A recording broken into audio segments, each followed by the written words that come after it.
जय हिंद। आप सभी का स्वागत है एक बार फिर से आपके अपने चैनल प्रीवियस 24.7 पर। जितने भी मेरे केवीएस के टीएचटी पीएचटी या पीआरटी के एस्पिरेंट्स हैं उनके लिए वीडियो काफ़ी इंपॉर्टेंट होने वाला है। और जैसा कि आप जानते ही हैं कि ज़्यादातर बच्चों के जो कमेंट्स होते हैं वो रिजल्ट के लेकर के होते हैं। तो आप सभी के प्रश्नों के आधार पर ही मैंने लगभग 2 से 3 आरटीआई फाइल किए थे, जिसमें से 2 आरटीआई का जवाब आया है, जिसके संबंध में इस वीडियो में हम आपको डिटेल्स जानकारी प्रोवाइड करने वाले हैं। क्या कुछ उसमें प्रश्न पूछे गए थे और क्या कुछ उधर से उत्तर आए हैं। ये जो आरटीआई है इसका उत्तर कल यानी 17 अक्टूबर 2023 के डेट में ही इसका उत्तर आया है, जिसमें मैंने रिजल्ट के संबंध में और साथ में इंटरव्यू के संबंध में प्रश्न पूछे थे। और साथ में ये भी प्रश्न पूछा गया था कि अक्टूबर, नवंबर या दिसंबर किस मंथ तक आपके जो भी रिजल्ट्स हैं कब तक आपके देखने को मिल सकते हैं। ठीक है, तो वीडियो काफ़ी इंपॉर्टेंट होने वाली है। जितने भी बच्चे नए हैं प्लीज़ वीडियो को लाइक और सब्सक्राइब जरूर कर दीजिएगा। विशेषकर जो हमारे पीआरटी के जो एस्पिरेंट्स हैं उनके ज़्यादातर कमेंट्स मुझे देखने को मिले थे। इसके अतिरिक्त 2 और भी महत्वपूर्ण जानकारियाँ हैं जो कि आपके साथ शेयर करने वाले हैं, चाहे टीएचटी हो या पीएचडी हो या पीआरटी के कैंडिडेट्स हो। इसको मैं आपको नेक्स्ट वीडियो में कवर कर दूंगा। हो सकता है शाम तक मैं आपको उसको आपके सामने उपलब्ध कर दूंगा। फिलहाल मैं आपके आरटीआई के जवाब के ऊपर जो भी आया है उसको दिखा देता हूँ। तो सिंपल आपको किसी भी क्रोम ब्राउज़र पे चले जाना है, वहाँ पे लिखना है आरटीआई और आरटीआई लिख करके सिंपली आपको सर्च कर देना है। पहली जो भी साइट मिलेगी आपको आरटीआई ऑनलाइन की जो ऑफिशियल साइट मिलेगी उस पर चले जाना है। और जैसे आप पहुँचेंगे तो ये देख सकते हैं आप स्क्रीन पर आपको आरटीआई की ऑफिशियल वेबसाइट दिख जाएगी। आप खुद भी अगर सबमिट करना चाहते हैं, अगर आप रिक्वेस्ट करना चाहते हैं तो आपको सिंपली इस ऑप्शन पर जाना होगा, सबमिट रिक्वेस्ट के ऑप्शन पर। चूँकि मैंने पहले से आरटीआई फाइल कर रखा है तो मुझे यहाँ पर जाना होगा व्यू स्टेटस के ऑप्शन पर।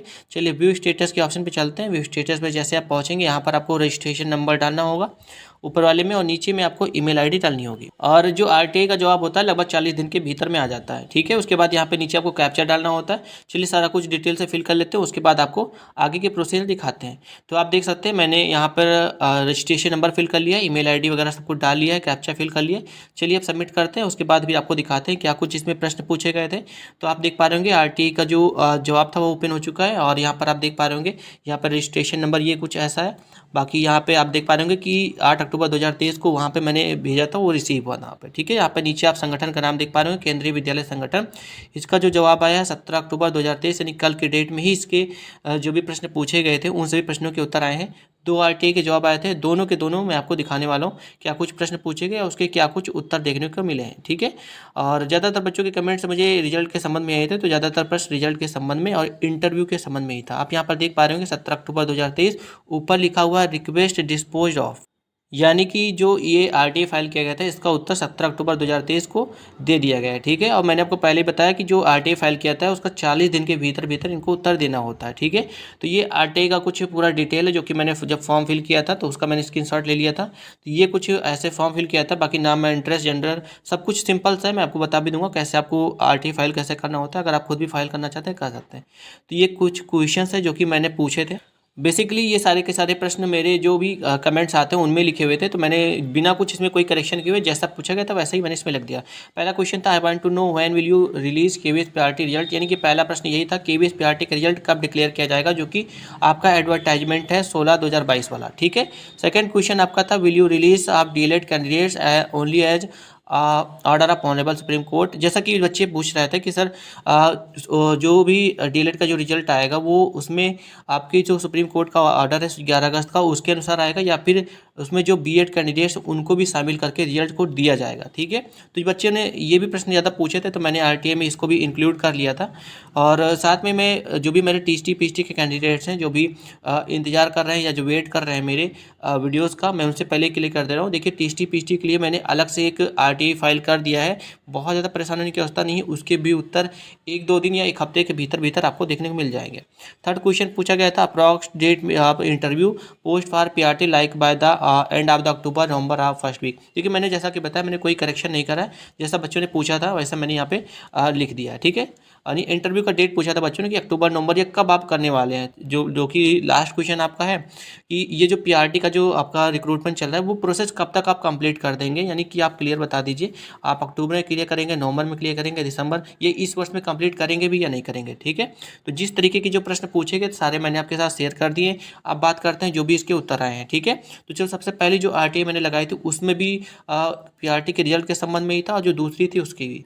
तो पहले वाले का जो उत्तर आया आप देख पा रहे हो जिसमें से सीधे तौर से रिजल्ट को इंक्लूड किया गया था। आप यहाँ पर देख पाएंगे, in this regard it is inform that all the information document will be given only after the declaration of the final result all the post advertise by the Kendriya Vidyalaya Sangathan and only then it will be published on the website.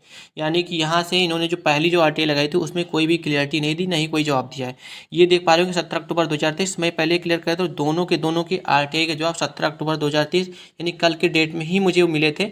और एक जो है 8 अक्टूबर 2023 को वहाँ पर receive हुआ था, और एक 17, ये देख सकते हैं ये दूसरी आरटीआई का जवाब है जिसका भी जवाब आ चुका है, और इसका थोड़ा सा रजिस्ट्रेशन नंबर चेंज है, और ये 5 अक्टूबर को इसका रिसीविंग डेट था, लेकिन जब इसका रिप्लाई किया गया तो 17 अक्टूबर 2023 का। चलिए रिप्लाई देख लेते हैं। यहाँ पे आप पढ़ पाएंगे, clarification suggestion are not covered under section 2 RTA Act 2005 and the process recruitment of desired post is still not completed and under process as such the desired information cannot be provided by PIO।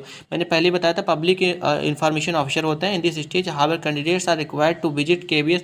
यहाँ इसका मतलब ये सीधे तौर से ये कह रहे हैं कि यहाँ पर से ये कोई भी इस तरीके के प्रश्नों के उत्तर नहीं देने वाले, क्योंकि इनके जो भी RTA एक्ट है 2005 इसके खिलाफ होगा, क्योंकि जो रिक्रूटमेंट है वो भी अंडर प्रोसेस है। यानी इनके हिसाब से जो RTA लगाया गया था उसमें सीधे तौर से कहा जा रहा है कि जो रिक्रूटमेंट है वो अंडर प्रोसेस है, इसके अनुसार आपके जो भी प्रश्न हैं उन सभी के उत्तर नहीं दिए जा सकते हैं। यानी कि आप सभी ने देखा कि पिछले दिनों जब हम लोग हेडक्वार्टर गए थे तो वहाँ से ये कहा गया कि देखिए रिजल्ट आपके बहुत शीघ्र डिक्लेयर कर दिए जाए, और जिससे कि बच्चों के मन में एक उम्मीद जगी थी कि शायद अगर हेडक्वार्टर से ऐसा कह दें कि बहुत शीघ्र आपके रिजल्ट देखने को मिलेंगे तो यानी कि बहुत शीघ्र आपको देखने को मिल जाएंगे।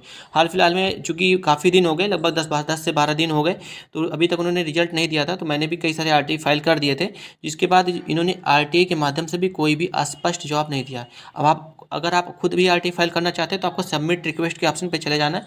यहाँ पे सबमिट रिक्वेस्ट के ऑप्शन पे जाने के बाद नीचे एक टिक होगा, उसको टिक करके सबमिट कर देना। फिर यहाँ पे सर्च पब्लिक अथॉरिटी पे आपको केंद्रीय विद्यालय संगठन सिंपली डाल देना होगा। बहुत सिंपल सा प्रोसीजर आपको यहाँ पे कर लेना है, और खुद भी आप RTA फाइल कर सकते हैं। और RTA में आप एक स्पष्ट लैंग्वेज में, जैसे आप एक एप्लीकेशन लिखते हैं, एक लेटर लिखते हैं, जैसा भी आप चाहें, क्वेश्चन जैसा पूछा जाता है, आप एक सिंपल सा एक प्रश्न पूछ सकते हैं। और ये केवल केवल केंद्रीय विद्यालय संगठन के लिए नहीं होता, आप किसी भी गवर्नमेंट संगठन है उनके लिए आप प्रश्न यहाँ से पूछ सकते हैं। ठीक है, तो ये कुछ पूरा का पूरा प्रोसीजर था, और मैंने लगभग 2 RTA फाइल किए थे। ये अच्छी बात है कि इन्होंने दोनों RTA का जवाब दिया, लेकिन कोई भी क्लियरिटी नहीं दी है।